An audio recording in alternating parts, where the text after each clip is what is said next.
Let's get this figured out. This road gon' give me whatever I need until I get this vision out. Then they gon' pay me whatever I ask, cause I got it figured out. Family be checking all up on a nigga to see how I'm feeling now. Damn, they love to see a nigga really make a killing now. I put a lock on the game and I hide the code and the keys. I am not playing no games, I really play this shit for keeps. That shit for me.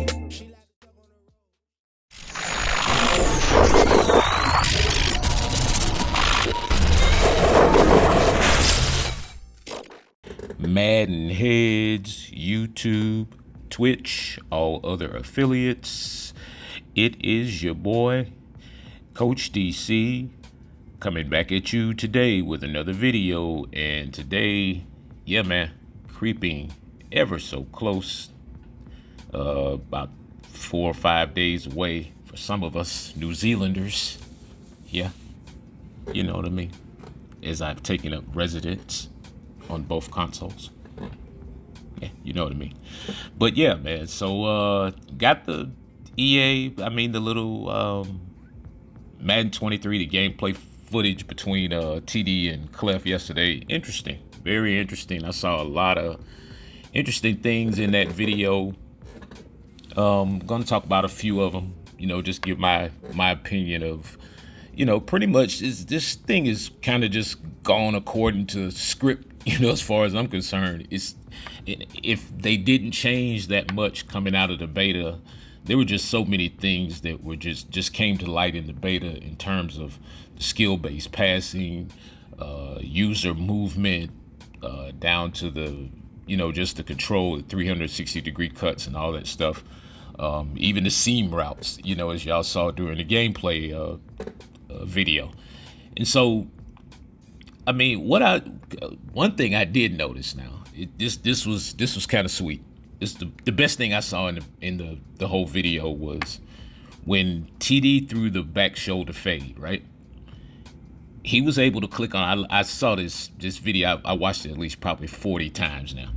And so when he threw the back shoulder fade, he clicked on, he was on L2, I could tell, stopped his guy, ball got there. Clef never was able to even click on to the AI defender, and the AI defender just kind of, he was there, but he couldn't react because the ball was actually thrown at a really good spot. So that's one thing, and I love seeing that, because to me, that's really the essence of what Madden should be about. It's about user control. It's about, you versus your opponent, unless you're playing the computer, but you know what I mean. So, I mean, that was really good, a good thing to see. Another thing we saw was the seam routes. We're gonna cover a little bit of that when we get to practice mode. The seam routes seemingly are gonna be somewhat of an issue. There are some adjustments that I did notice during the beta that were really good at stopping the seam routes, and really, actually, you can kind of get a jam, on those tight ends and on those guys in the seams, if you make certain adjustments with your defense, and if you're able to, because in all cases, sometimes they won't give you the particular adjustment that I'm talking about. All right.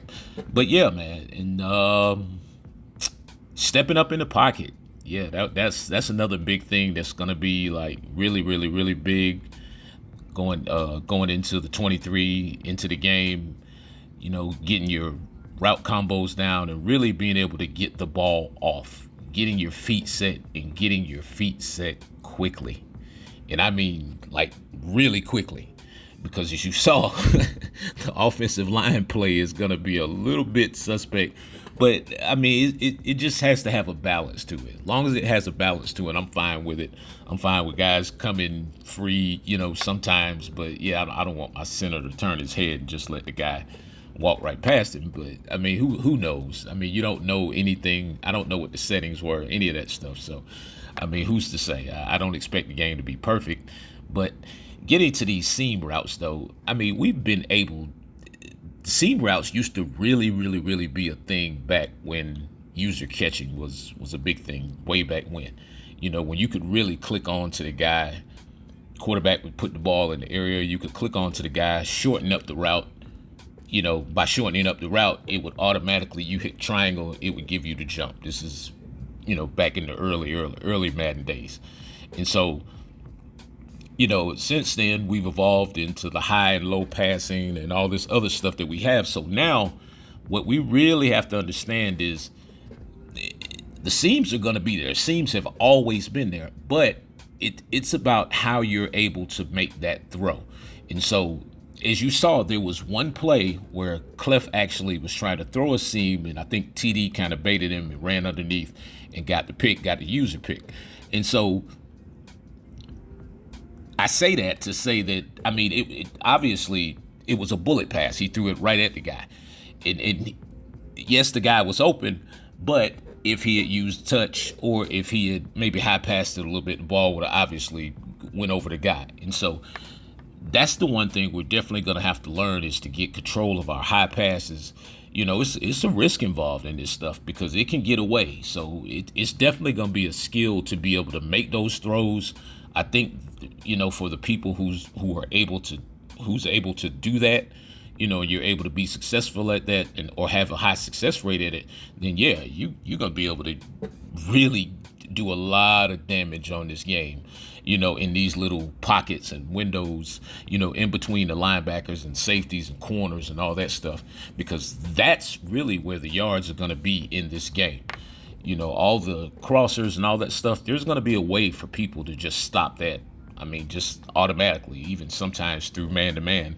Because I think the man-to-man is probably going to be pretty good. And I think that's what a lot of people are going to go to. I think there's going to be a lot of heavy blitzing early before the offense is able to catch up. But that's fine, because if you are having trouble, you know where to go. Come over to good old CoachDC404.com. We'll teach you how to step up into the pocket just like that. And, be able to get your feet set rather quickly and get the ball off. And that's the main thing. If you're able to get those feet set, and you understand your route combinations and leverage and all that stuff, because one thing that you're going to have to really be able to understand before you make throws is you're going to have to understand the leverage of the defender that you're throwing at, or the area you're throwing into, whether they're on top of the guy, underneath, or to either side of the guy, or just trailing the guy, because there's going to be a way to get the ball in there. I'm telling you, with this skill-based passing thing, I can't even sleep at night right now. Yeah, just thinking about all the good content that is coming, because it is going to be something else. And this is going to be a good year for Madden. It's going to be a good year for content creators, because I think there's going to be a skill gap everywhere now. Yeah, not just on the Madden field. There's going to be a skill gap in content creation. Yes.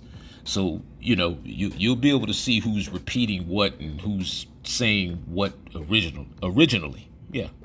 Because a lot of this stuff that you'll hear, I've been saying this for years, but it's going to come to light. And so we're just going to be able to see, kind of how things shake out, as we go forward into this game, and just like all the different nuances and stuff that's going to come out. Because I really feel like if it continues to be, or as it appears to be, got a little choked up there, as it appears to be, if it continues to be a user-based game, man, I think you're going to see a changing of the guard, maybe, so to speak, in the professional level. You're going to probably see a lot of new people, because once the game becomes about skill, like really, it's pretty much going to become a skill game, then you're going to see a lot of different people who you probably just never even knew, exist. So it's going to be a good thing. But as you see, like now, even being able to throw the ball just short, getting that proper drop on the football, just dropping it right down into the right spot, you're going to be able to take more advantage of having bigger, more physical receivers. You won't need all the 95 speed guys. Maybe sometimes that 6'3" or 6'4", 89 speed receiver with those deep route running and deep catching traits, will probably be the guy who's going to get open and find those spots in the zone and be able to settle down and actually come down and hang on to the football. Because with the hit everything and all that others, the field sense and all that other stuff, those guys are going to be flying out of nowhere trying to get hits on you and knocking the ball loose. So it's going to be key that you have guys who, can not only get open, but they're going to have good catching. That's one thing I did notice during the beta. Like you're going to get wide open drops from guys. If their catching is like maybe, in the low 60s or something like that, you may have a guy, he may be a 95, 92 speed tight end.